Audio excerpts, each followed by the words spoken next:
अपने अपने स्थान पर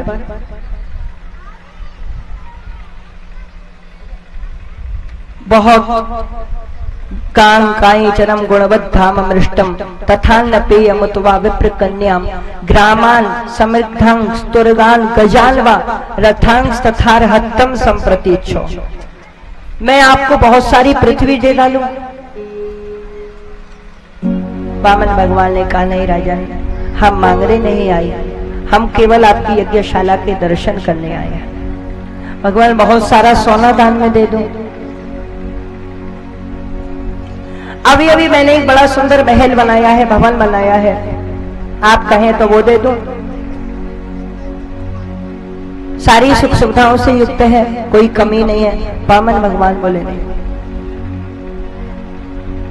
कुछ तो बताइए, कोई मिष्ठान, कोई पेय पदार्थ, कुछ खाने पीने का, कुछ तो आप बोल दीजिए मुख से। आप एक बार जो कह देंगे, प्रभु मेरी बहुत देने की इच्छा हो रही है, बस आप कह दो मुझे ये चाहिए, मैं वो दूंगा। त्रिलोकी के राजा बलि के पास आखिर कमी ही क्या है? आप एक बार कहिए तो सही।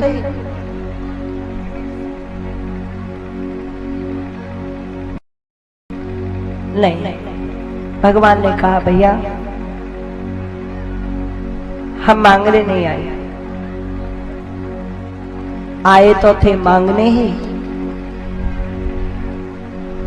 पर बलि की परीक्षा भी तो लेनी थी।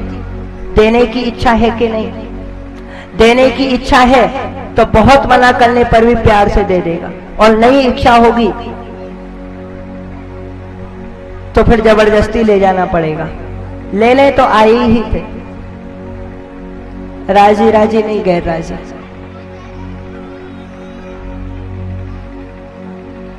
ब्याह करा दे आपका, हमारे मंत्री जी ब्राह्मण हैं, इनकी कन्या से आपका ब्याह करवा दें।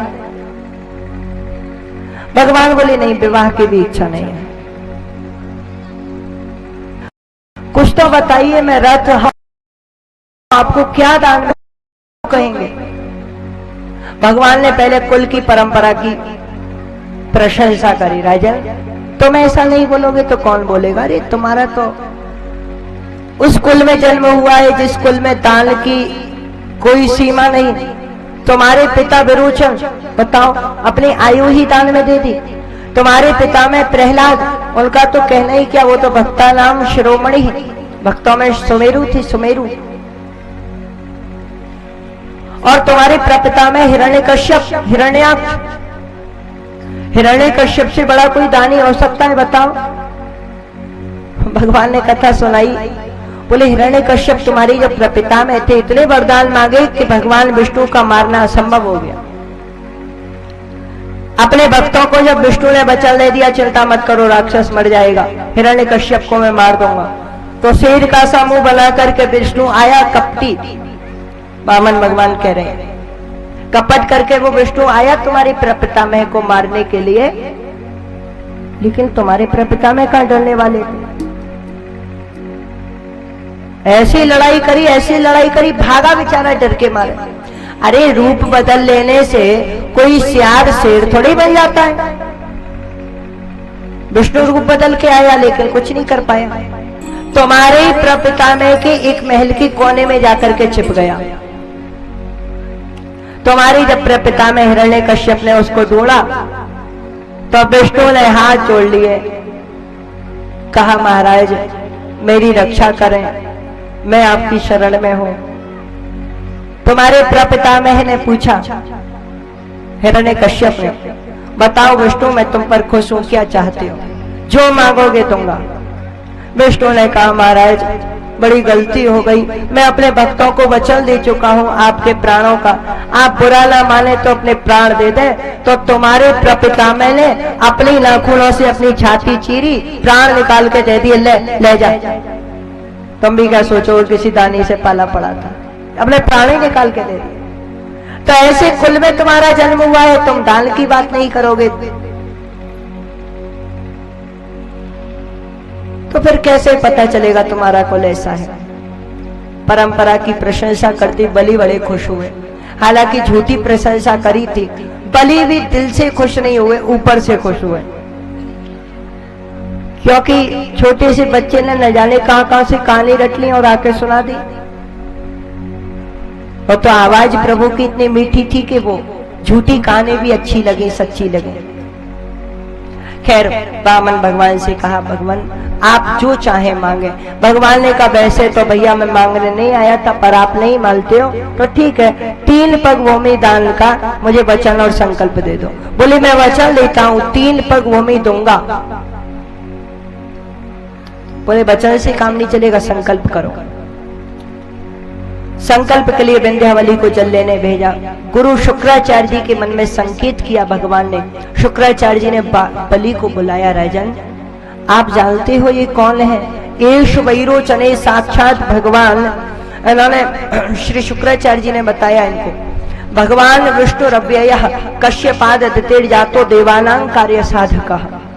ये देव कश्यप और अदिति के पुत्र हैं, भगवान विष्णु साक्षात आए हैं और देवताओं का कार्य सिद्ध करने के लिए तुम्हें ठगने आए हैं। दूसरे को ठगना पाप है, लेकिन स्वयं को जबरदस्ती ठगा लेना भी पाप है।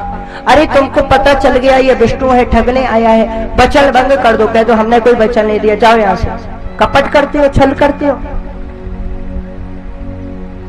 बलि ने कहा देखो प्रभु, भगवान ने छल किया, भगवान ने कपट किया, वो उन्होंने अपना काम किया, लेकिन मेरा कर्तव्य क्या बनता है? मैंने अगर वचन दे दिया है कि मैं दूंगा, इतना कहने के बाद अगर मैं न दूं तो मैं झूठा हो गया।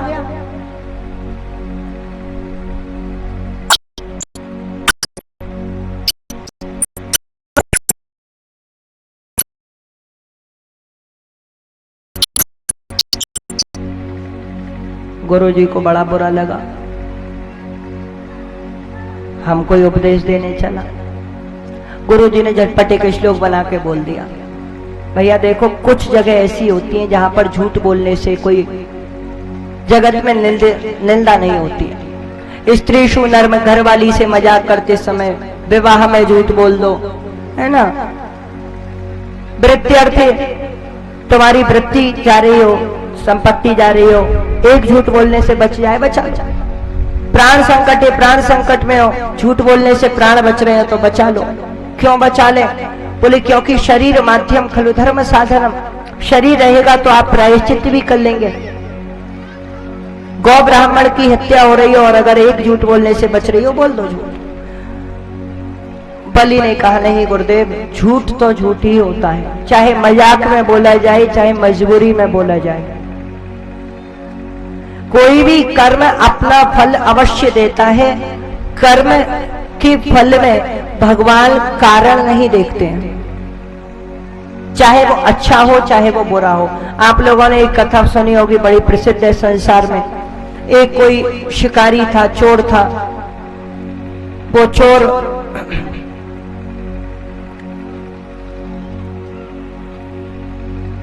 एक बार शिव जी के मंदिर में घंटा चुराने गया। अब घंटा थोड़ा ऊपर था, हाथ नहीं पहुंच रहा था, क्या करो क्या करो। इसने शिवलिंग पे ही भगवान शिव के ऊपर ही पैर रखा और चढ़ के घंटा उतार लिया। भगवान इसी बात से प्रसन्न हो गए, वाह भाई भैया प्यारे, तू बड़ा अच्छा भक्त आया। भगवान ने कहा मांगो। बोले मांगूंगा तो बाद में, पहले ये बताओ तुम प्रसन्न कैसे हो गए? मैंने तो कोई ऐसा काम किया नहीं जो आप खुश हो जाओ। भगवान शिव ने कहा भैया, कोई मुझ पर बेलपत्र चढ़ाता है, कोई पानी चढ़ाता है, कोई गंगा जल चढ़ाता है, कोई फल फूल चढ़ाता है, कोई माला चढ़ाता है, कोई कर्मों का अर्पण कर देता है, पर तूने तो अपने आप को ही समर्पित कर दिया, पूरा ही चढ़ गया मेरे ऊपर। मैं इसी तेरे गुण से प्रसन्न हो गया। यही हरि भक्त कहते हैं, यही सदग्रंथ गाते हैं, न जाने कौन से गुण पर दयानिधि रीझ जाते हैं। बोले यही हरि भक्त कहते हैं, यही सदग्रंथ गाते हैं। यही कहते हैं, यही सदग्रंथ गाते हैं। यही हरि भक्त कहते हैं,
पता नहीं किस गुण पर रिझ जाए। इसीलिए कहा जाता है भक्तजनों, भगवान गुण नहीं देखते, गुणों से नहीं रिझते। भगवान भक्ति से ही प्रसन्न होते हैं। मन आपका शुद्ध हो तो प्रसन्न हो जाते हैं बस। गुण अगर देखते तो प्रहलाद जी भला ये बात क्यों कहते नरसिंह भगवान से, मल्य धनाभिजन रूप तपः श्रुतौजस तेजः प्रभाव बल पौरुष बुद्धि योगा नारा धना ही भवन्ति परस्य पुंसो भक्त्या ततोष भगवान गजी उत्पायो। प्रहलाद जी स्वयं कहते हैं, प्रभु मैं जानता हूँ आप धन रूप बल तेज पौरुष उद्यम किसी भी प्रकार से बल बुद्धि से प्रसन्न नहीं होते हैं। आपको प्रसन्न करने का एकमात्र उपाय है भक्ति, भक्ति और भक्ति। निर्मल मन हो, प्रेम हो जीवन में, चित्त बिल्कुल परम शुद्ध, अंतःकरण बिल्कुल निर्मल हो तो कन्हैया प्रसन्न होते हैं। भक्तजनों, अगर गुणों से प्रसन्न होना होता तो आप एक बात बताएं, गजेंद्र ने कितने वेद पढ़े थे? कोई बताएगा? क्या गजराज ने कोई पुराण पढ़ा? हाथी पढ़ सकता है कभी? हाथी ने कोई पुराण पढ़ा था? कोई वेद पढ़े थे? लेकिन भगवान आए कि नहीं? अगर आप सोचें कि भगवान रुपया पैसा से प्रसन्न होते हैं, धन से प्रसन्न होते हैं, ज्यादा चढ़ा दो तो प्रसन्न होते हैं, तो सावधान, ये गलत फहमी है। किम तक सुदामनो धनम, क्या सुदामा जी के पास बहुत धन था जो भगवान उनसे प्रसन्न हो गए? अरे एक वक्त की रोटी नहीं थी खाने को, पेट नहीं भरता था। हम प्रायः सुनाते हैं, ऐसे ऐसे भक्त हुए महाराज जिन्होंने संपत्ति को ठुकरा दिया। कहना नहीं चाहिए, व्यास करती से शोभा नहीं देती ये बात, लेकिन हाँ आज भी ऐसे भक्त हैं जो लक्ष्मी को लात मार के ठुकरा सकते हैं। हमने देखा है, आज भी ऐसे भक्त हैं जो भगवान के लिए लक्ष्मी को करोड़ों बार छोड़ सकते हैं, पूरी दुनिया भी दे डालो तो छोड़ देंगे।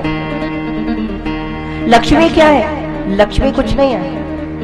लक्ष्मी तो आत्मा महले आई गई, आज यहाँ कल वहां चंचला है, डोलती रहती है। पर प्रभु एक बार गए हाथ से फिर नहीं मिलने महाराज, गए तो गए। लक्ष्मी जी के आपको हजारों भक्त मिल जाएंगे, पर भगवान का भक्त कोई एक आदि मिलेगा सच्चा। और मेरा ये पक्का मानना है कि भगवान के एक भक्त के सामने लक्ष्मी जी के करोड़ों भक्त फेल हैं। हालांकि लक्ष्मी जी के भक्त ज्यादा हैं आज। लक्ष्मी जरूरी है लेकिन बहुत जरूरी नहीं। पैसा बहुत कुछ है पर सब कुछ नहीं। भगवान प्रसन्न धन से नहीं मन से होते। अगर आप सोचें कि रूप सुंदर होना चाहिए तो कुब्जा का क्या रूप था, 3 जगह से टेढ़ी थी, भगवान उस पर खुश हो गए। अगर आप सोचें कि जाति अच्छी होनी चाहिए तो रैदास जाति से चमार थे, लेकिन इनके घर भगवान आए। रसखान जी मुसलमान थे, भगवान ने इनको बाल रूप में दर्शन दिया। कई अंग्रेज आज पागल हो रखे हैं कृष्ण कन्हैया लाल के लिए। ये गुण नहीं देखते महाराज, ये जब अपनाते हैं तो गुण नहीं देखते, पता नहीं कौन सा गुण देख लेते हैं, न जाने कौन सी गुण पर दयानिधि रीझ जाते हैं। आप सोचे कि ये, आप सोचे शरीर अच्छा होना चाहिए, ब्राह्मण शरीर हो, चलो ब्राह्मण तो मनुष्य होना चाहिए, जरूरी नहीं है। जटायु गीध के रूप में थे, हनुमान जी बानर के रूप में थे, जड़ भरत मृग के रूप में थे। अरे ये तो चैतन्य की बात हुई भक्तजनों। अगर आप लोगों को विश्वास हो तो अहिल्या तो पत्थर के रूप में थी, जब जो पत्थर को तार सकते हैं। राम भजे गति कही नहीं पाई, ताही भजे मन तजी कुटिलाई। गोस्वामी जी ने अंत में चौपाई यही लिखी, भैया राम को भजने से गति किसने नहीं पाई। अरे जब पाहल की गति हो गई, पत्थर की गति हो गई, तो तुम्हारी क्यों नहीं हो सकती। विश्वास तो करके देखो अपने प्रभु पर, अपने इष्ट देव पर, जो सारी दुनिया को चला रहा है, जिसने इतने विराट की, इतने बड़े कानून, इतनी बड़ी व्यवस्था, इतना बड़ा माइंड संभाल रखा है। क्या वो आप पर थोड़ी सी दया नहीं बरसा सकते? क्यों नहीं बरसाएंगे? विश्वास तो करो। अच्छा एक और बात है, विश्वास आपको हो या ना हो, पता हो या ना हो, आप आस्तिक हो या नास्तिक हो, भगवान की कृपा तो सब पर बरस रही है ना। हम प्राय करके बताते हैं, कोई बताएगा ये हवा किसने बनाई, हम लोग ये हवा चल रही है, श्वास ले रहे हैं, ठंडी गर्मी का एहसास हो रहा है वायु के, किसने बनाई? नदियां किसने बनाई? नदियों में पानी किसने भरा? सूर्य को प्रकाश किसने दिया? चंद्रमा को शीतलता और सुंदरता किसने दी? कोई उत्तर है? एक ही उत्तर है, उसी ने दी। भगवान ने सूर्य को जो रोशनी दी, सूर्य जो संसार को प्रकाश देते हैं, तो आस्तिक या नास्तिक देख करके नहीं देते, जाति देख करके नहीं देते। सूर्य को आप गाली दें या पूजा करें, उससे सूर्य भगवान पर कोई प्रभाव नहीं पड़ता, वो तो सबको प्रकाश देते हैं। हवा सबके लिए बहती है। अब आप भगवान से अपशब्द कहो, गालियां दो, भला बुरा कहो या अच्छा कहो या पूजा करो, इबादत करो या ना करो, उससे भगवान पर कोई प्रभाव नहीं पड़ता। क्यों? क्योंकि वो आपका अपना कर्म है। इसीलिए भक्तजनों, भगवान नास्तिक बनने में कोई फायदा नहीं। नास्तिक जो बन जाते हैं, हम कई नास्तिकों से मिले हैं, मिलते ही रहते हैं, हमारा जीवन ऐसे ही चलता चला जा रहा है, कहीं नास्तिक कहीं आस्तिक कहीं कुछ।